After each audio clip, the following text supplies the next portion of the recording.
Alam mo bang mas brutal si Vice Presidente Sara kaysa sa kanyang ama? Bakit? Si VP lang ang politikong pinapangalanan ng mga kurakot sa gobyerno. Narinig nyo naman nung naka-livestream siya. Pinagsisigaw niya yung mga pangalan ng mga alam nyo na.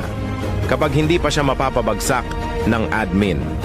Sinisiguro ko sa inyo, iihawin ni VP ang lahat ng kumalaban sa kanya. Kung si PRRD ay pigil pang magpangalan sa ibang politiko, ibahin nyo si VP.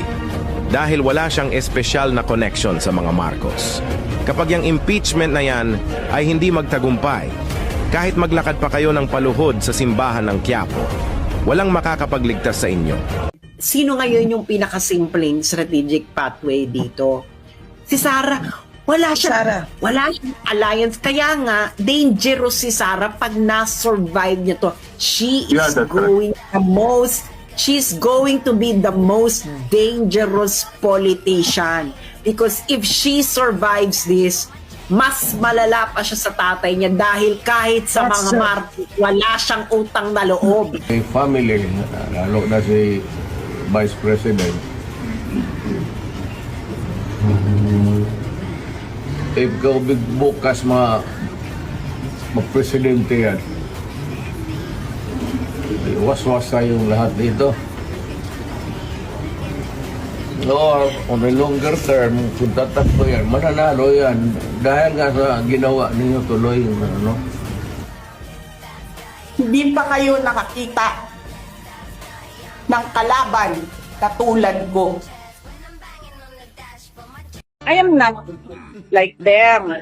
Ang tendency sa mga ganito na mga tao, sabihin nila, crazy, lukaret, luka-luka, buang, unstable, unhinged, unbecoming, unsound mind. I'm not any of those. Ang problema kasi ngayon, mga politiko, they have never seen a politician who has nothing to lose. They have never seen a politician na IDGAF. Hindi ako maareglo. Hindi ako mabayaran ng budget. Hindi ako mabayaran ng pera. Laki ng problema nila. They've never seen anything like Sara Duterte. Alam nyo, kahit matanggal nila ako as Vice President, hahabulin nila ako until the day na maupo sila sa 2028. Is revenge from the grave a crime? So I have to die first. They have to kill me first. So now they can't kill me anymore unless they want to die.